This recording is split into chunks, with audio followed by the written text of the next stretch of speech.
But yeah, so anyways, so that's what I'm saying. My whole life before that was just New York, Florida, and then little dose of Arkansas. Okay. And then fast forward, living in a car, living in a van, and blah, blah. And now COVID, and I see myself going everywhere. And, and then I spent a while in Los Angeles, and I loved that.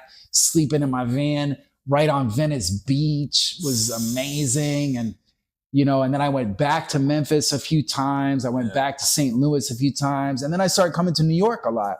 And I spent a lot of time in New York in my van, not in this apartment, not in this current lifestyle, and then even Jersey too. I mentioned to you earlier, I slept in almost every Walmart in New Jersey. I mean, I'm exaggerating, but I slept in a few different Walmarts, and that's something I learned too from someone somewhere in my travels told me.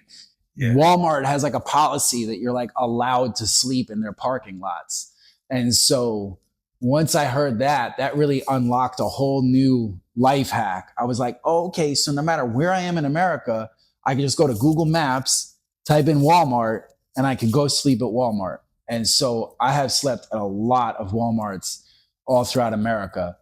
And before I discovered that hack, I would park in lots of weird places. Actually, when I lived in my car before the van, and when I was in Florida, what I used to do a lot is I would go to an apartment complex and park in their guest parking. Yeah, that's smart. And I did that a while. And then also, since my car was not very comfortable and I had a lot of stuff in it, there was many nights where I would go to an apartment complex, park in the guest parking, and then get out of my car and go over to the pool and lay down on a lounge chair with a towel and sleep on the lounge chair overnight.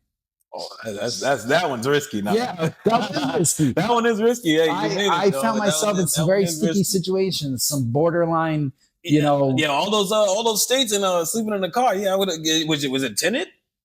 Yeah, one of my vehicles. I mean, I had all different vehicles. They all had some degree of tint. Yeah.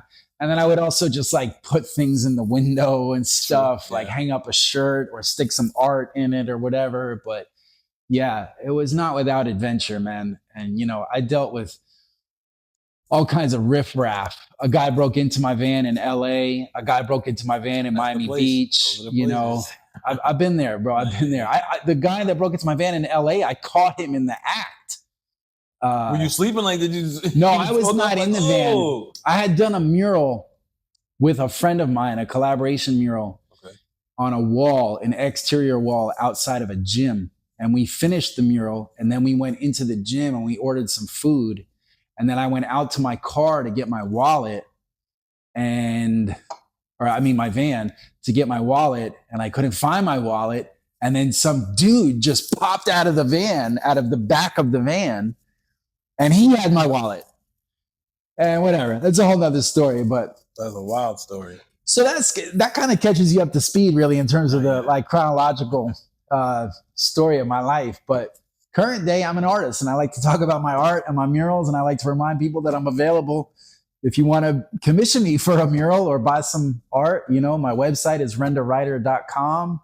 I also have yourcomfortzonewillkillyou.com and loveisarisk, and I'm heavy on Instagram and YouTube. The last 6-8 months, I've been really trying to push my YouTube. I'm trying to get to a point. I was on it. You saw. So, Speaking of your YouTube, I saw something that kind of sparked my interest. I saw that you were starting a commercial. Yeah. I guess I didn't really mention this when I was mentioning the whole chronological layout of my life, but there was definitely a time period where I was into acting also. And so that was around the time that I was doing the poetry and stuff. Because a lot of these poets that I looked up to were also kind of part-time actors. A lot of these Def Poetry Jam. Who's? Like Saul Williams. Okay. Saul Williams was, very much a poet, but he was also an actor. He was in the movie Slam. And then Mums the poet, rest in peace. But Mums was on Def Poetry Jam, and he performed on Def Poetry Jam. He also performed a lot at these smaller venues in New York, but he was also a full-fledged actor. He was on a show on HBO. I think it was Oz, I believe. Do you remember a show called Oz? No, I believe it was Oz. And Lord Jamar was on it too. Yeah. Saigon. So Mums was in that. Oh, wait, no. Was Saigon not? I don't know. I never even saw Oz. Yeah, but I did follow Mums, and I know that Mums was an actor. So I kind of started to see that was like a path too. There was a lot of overlap between hip hop, poetry, acting and all that stuff, you know? And, you know, so during that time when I was like meeting poets and rappers and hosting these events and meeting singers and stuff, I met some actors, and then I met, and like models and stuff. And then I met someone, I forgot who, but they were like a model, you know, or an aspiring model. And I remember just asking them, like, do you have an agent? And they were like, yeah, holler at Talent Direct Agency. Okay. So I hollered at Talent Direct and I spoke to Bianca, the owner of the agency. And it was a real simple process. Like, it wasn't a scam. They didn't want any money from me. They didn't say, you have to get headshots from this photographer. They just they just said, like, upload your pics and then we email you every day and we send you different things that you might be interested in, and then respond back with the ones that you are interested in. So I did a lot of background work and like extra work.